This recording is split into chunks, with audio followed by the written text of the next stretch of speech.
tous, ravi de vous retrouver. Aujourd'hui, on va consacrer la dernière vidéo de l'année à faire le bilan sur cette année où le fil rouge c'était l'autonomie alimentaire. Donc on va voir si notre objectif des 900 kg de fruits, légumes et viande a été atteint ou pas. On va voir du coup quelles ont été les réussites, quels ont été les échecs de cette année. Et puis voilà, c'est parti pour cette vidéo. Alors pour commencer, la particularité ici de mon climat, donc semi-montagnard, ça va vraiment être la saison qui va être très courte au potager, enfin très courte, assez courte, comparé évidemment à ceux qui habitent dans l'ouest ou au sud de la Loire. À savoir une saison qui démarre vraiment après les Saintes Glaces et puis qui se termine pareil assez rapidement fin septembre. Quoique on peut quand même de plus en plus, même ici, compter sur un potager d'automne et d'hiver avec quelques légumes frais. On observe ça depuis 2-3 ans, où on peut miser un petit peu plus sur les légumes d'automne. Donc ça c'est super positif quand même à ce niveau là.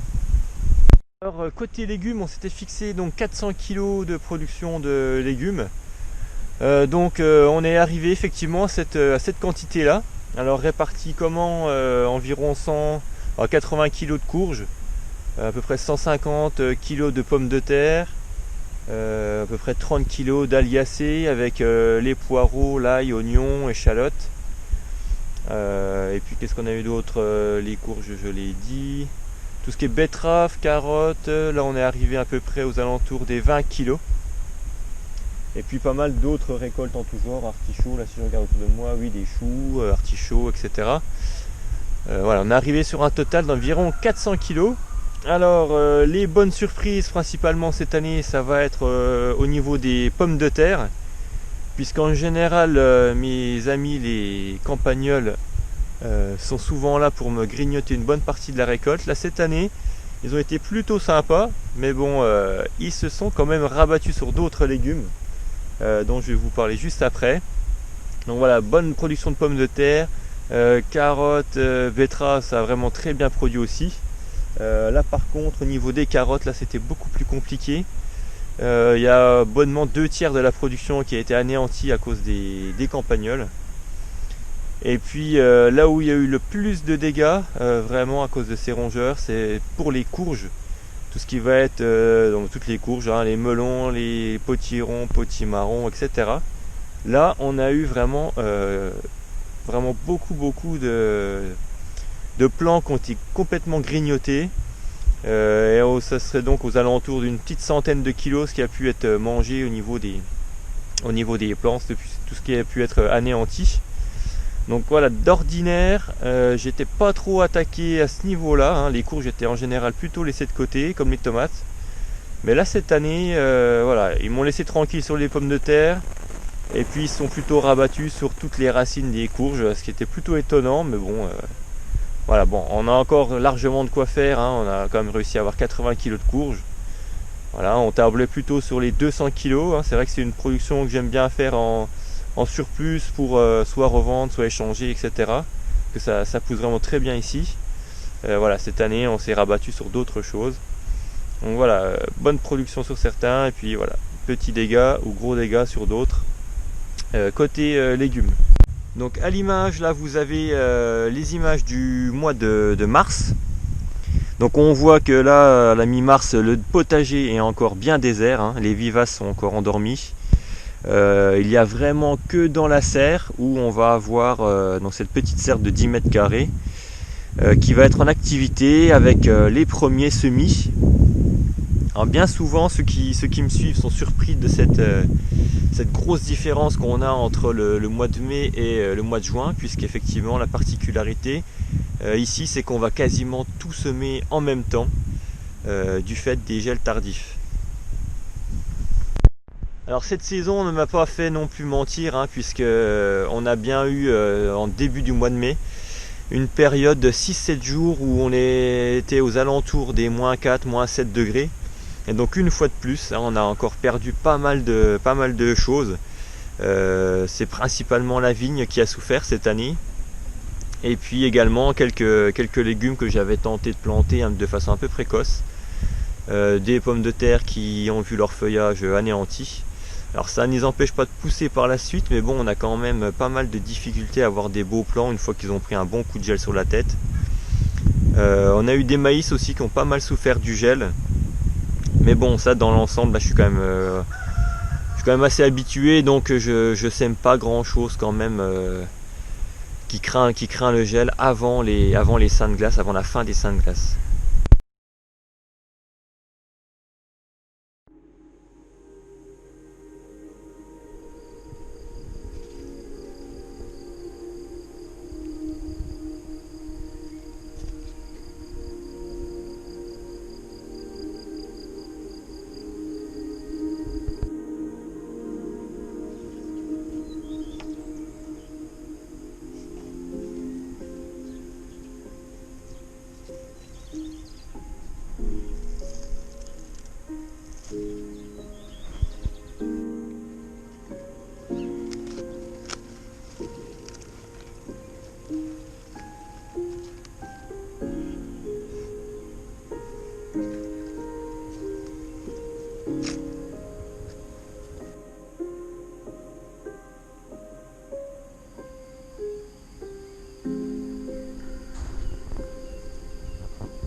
Légumes, on va quand même faire une petite parenthèse sur le potager d'automne. Ici, on va pas l'oublier puisqu'il devient de plus en plus important au fil des saisons, avec les automnes et les hivers qui sont de plus en plus doux.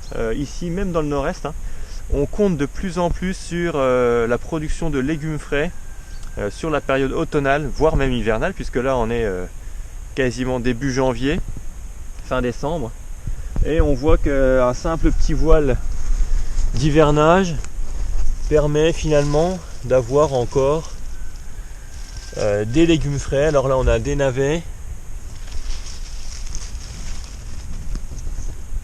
mais on a aussi pas mal d'autres choses, il nous reste encore des choux, il reste encore là-bas des belles betteraves, des poireaux, des épinards. Bon, alors c'est sûr, c'est plus la grosse abondance par rapport à ce qu'on pouvait avoir le reste de la saison, mais on compte de plus en plus sur cette production automnale voire hivernale de légumes frais. Voilà ce qui laisse un peu plus de place dans les congélateurs, etc. Alors maintenant, côté fruitier, on n'a vraiment pas été en reste non plus cette année. On tablait sur environ 400 kg de fruits tout confondus. Et là, bon, on a été largement plus productif que ça. Alors hein, il faut savoir quand même que ici on est très souvent soumis à l'alternance, notamment sur les pommiers qui donnent une année sur deux. Et cette année on était vraiment dans la grosse année de production. Donc on sait que l'année prochaine ça sera beaucoup plus frugal. Donc on a fait beaucoup de réserves cette année, on a fait beaucoup de jus de pomme, hein, comme vous le voyez. Environ 250 litres de jus de pomme et jus de pomme poire. Donc côté récolte, on a pu faire rien que sur les pommes, à peu près 400 kg juste de pommes. Donc l'objectif est largement atteint. Maintenant les autres fruits, poires, petits fruits, framboises, groseilles ont vraiment été aussi super abondantes. Alors un petit peu moins que l'année d'avant sur framboises et fraises, mais largement de quoi faire pas mal de pots de confiture. Beaucoup de légumes frais à manger comme ça un peu tous les jours. Vraiment une super année. Petit bémol quand même, vous étiez, ceux qui habitent plutôt dans le sud de la France, pas mal touchés par les punaises. Et jusqu'à présent, j'en avais quasiment jamais eu, moi, sur mes framboisiers. Et cette année, ça y est, hein, les punaises ont débarqué. Alors voilà, elles abîment à peu près 15-20% de la production, ce qui est pas grand chose, hein, vu la quantité qui est produite ici. Mais quand même, hein, petite apparition de cet insecte qui jusqu'à présent me laissait tranquille. Rien à voir non plus avec d'autres ravageurs comme les campagnols. Donc je pense que là on va s'habituer à leur présence et puis voilà, on fera avec elles. On partagera un petit peu nos récoltes. Donc dernière partie de l'autonomie alimentaire de cette année, c'est donc la production de viande. Donc on tablait sur environ 100 kg de viande, principalement de la volaille et des œufs. Donc on en est où? Eh ben on a tout simplement fait environ une dizaine de poulets pour le moment. Donc il faut compter à peu près 15 kg je pense de viande. Plus 2 dindes, donc aux alentours des 7-8 kg, elles n'étaient pas très grosses. Donc voilà, on est largement en dessous des 100 kg fixés, mais si on rajoute à ça environ 1500 œufs, alors je sais pas quel poids peut faire un œuf, hein, mais donc on est largement, je pense, en dessous des 100 kg quand même, mais ça nous suffit quand même amplement. Hein, on n'est pas non plus là dans un élevage intensif, c'est vraiment quelques volailles, des œufs pour tout ce qui va être cuisine, pâtisserie, ou des œufs à manger simplement comme ça. Donc voilà, si on fait le total, on arrive largement à nos 900 kg, puisqu'avec nos 400 kg de légumes, plus de 600 kg de fruits, et puis un petit peu de viande. Notre objectif voilà, d'autonomie est atteinte, enfin d'autonomie partielle, hein, on s'entend bien, autonomie bien sûr 100% en légumes, un petit peu en fruits, moitié de l'année, et puis en viande, on va dire, ça représente à peu près 50% de notre consommation de viande.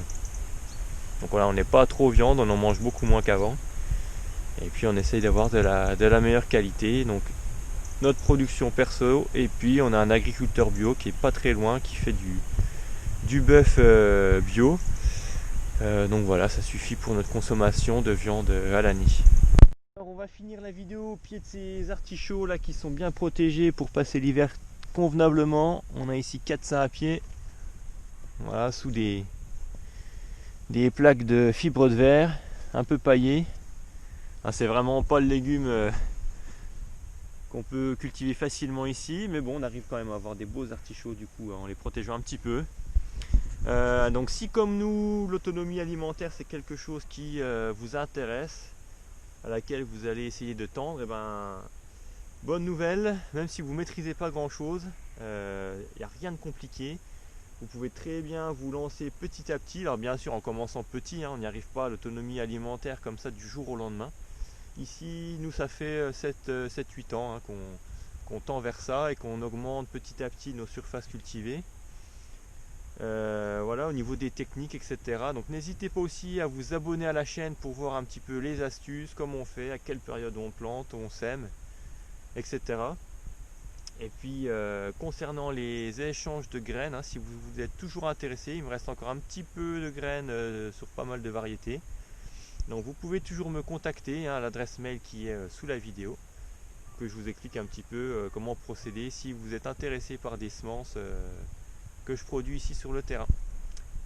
Alors il me reste plus qu'à vous souhaiter une bonne saison 2021 au potager. Donc la prochaine saison sera également dédiée à l'autonomie alimentaire, toujours sous des formats un petit peu d'hebdo au potager, ou alors sous des vidéos sur des thèmes bien précis. Et puis voilà, on se retrouve très rapidement en 2021.